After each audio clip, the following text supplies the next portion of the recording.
হরে কৃষ্ণ। কৃষ্ণ ভবনামৃত চ্যানেলটিকে আপনারা সাবস্ক্রাইব করুন আর পাশের বেলটিকে ক্লিক করুন। প্রথম কোলদ্বীপ। কোলদ্বীপেই বর্তমানে যে নবদ্বীপ শহর, সেই শহরটি কোলদ্বীপে অবস্থিত। তা কোলদ্বীপ সম্পর্কে শাস্ত্র আমাদের বলছেন যে সত্যযুগে বাসুদেব নামে ভগবানের এক পরম ভক্ত, তিনি ভগবান শ্রী বরাহদেবের আরাধনা করতেন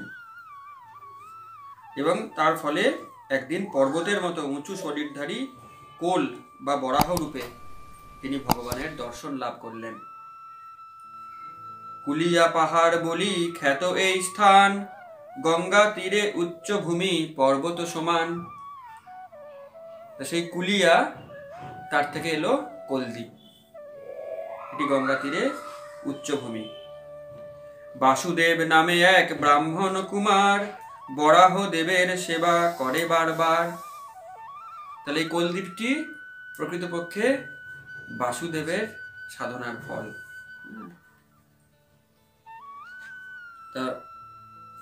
তাকে বরাহদেব দর্শন দিয়ে বলেন, আমি যখন গৌরমণ্ডলে আবির্ভূত হব তখন তুমিও আমার পার্ষদ রূপে এখানে আবির্ভূত হবে।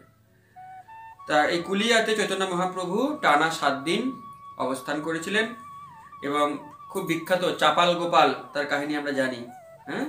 চাপাল গোপাল অপরাধ করেছিলেন, তার জন্য তার কুষ্ঠ রোগ হয়েছিল এবং এই স্থানেই চৈতন্য মহাপ্রভু তাকে কৃপা আশীর্বাদ করেছিলেন এবং রোগ মুক্ত করেছিলেন। এরপর আসছি পোড়ামাতলা। পোড়ামাতলা জায়গাটি সবার পরিচিত, যারা বিশেষ করে নবদ্বীপ ধাম থেকে মায়াপুর যান। তা পোড়ামাতলা, এখানে যোগমায়া দেবী থাকেন। যোগমায়া বৃন্দাবনেও অবস্থান করেন, সমস্ত ধামেই তিনি অবস্থান করেন। ওনার কাজ হচ্ছে ভগবানের লীলাগুলিকে সংগঠিত করা। তিনি বৃন্দাবনেও কৃষ্ণ লীলা সংগঠিত করেন পৌর্ণমাসী হিসাবে, আর সেই একই যোগমায়া নবদ্বীপে গৌর লীলা সংগঠিত করেন এই পোড়ামা হিসাবে। তার এই জায়গাটির নাম হচ্ছে পোড়ামাতলা বাজার এবং এখানে কাছেই রয়েছে বৃদ্ধ শিবের মন্দির, চলতি কথায় বলা হয় বুড়ো শিবের মন্দির। এরপর আসছে ধামেশ্বর মহাপ্রভু। যখন চৈতন্য মহাপ্রভু সন্ন্যাস গ্রহণ করে নীলাচলে গমন করলেন, তখন তার বিরহে বিষ্ণুপ্রিয়া দেবী তিনি অন্ন জল পর্যন্ত ত্যাগ করলেন।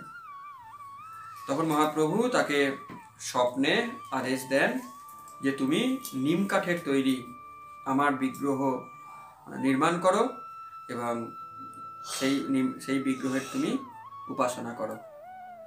তা উনি তাই করলেন। তিনি নিম কাঠ দিয়ে মহাপ্রভুর বিগ্রহ তৈরি করলেন। সেই বিগ্রহের নাম হচ্ছে ধামেশ্বর মহাপ্রভু। সেই বিগ্রহ এখনো আমরা দর্শন করতে পারি। এরপর আসছি জগন্নাথ দাস বাবাজির ভজন কুটির। জগন্নাথ দাস বাবাজি ছিলেন তৎকালীন বৈষ্ণব সমাজের শিরোমণি। তিনি ছিলেন ভক্তিবিনোদ ঠাকুরের অন্যতম শিক্ষা গুরু এবং ভক্তিবিনোদ ঠাকুর তাঁরই সহায়তায় চৈতন্য মহাপ্রভুর জন্মস্থানটিকে নির্দেশ করেন। আমরা পোড়ামন্ত্রে বলি, নম গৌরাবির্ভাব ভূমিস্তং নির্দেশটা সজ্জন প্রিয় বৈষ্ণব সার্বভৌম শ্রী জগন্নাথায় হতে নম। তাই তিনি এই গৌর আবির্ভাব স্থানকে নির্দেশ করেছেন। তার ভজন কুটির এবং তার সেবিত গৌর নিতাই বিগ্রহ এখানে রয়েছে এবং তার সমাধি মন্দিরও এখানে বিদ্যমান। এরপরে যেটা গুরুত্বপূর্ণ স্থান, দেবানন্দ গৌড়ীয় মঠ। দেবানন্দ পণ্ডিত ছিলেন একজন প্রসিদ্ধ ভাগবত পাঠক। তিনি একবার ভাগবত পাঠ করছিলেন, অনেক শিষ্য সেখানে ভাগবত শ্রবণ করছিলেন, আর শ্রীবাস পণ্ডিত, যিনি কিনা নারদ মুনির অবতার, তিনি সেখানে হাজির ভাগবত শ্রবণ করার জন্য।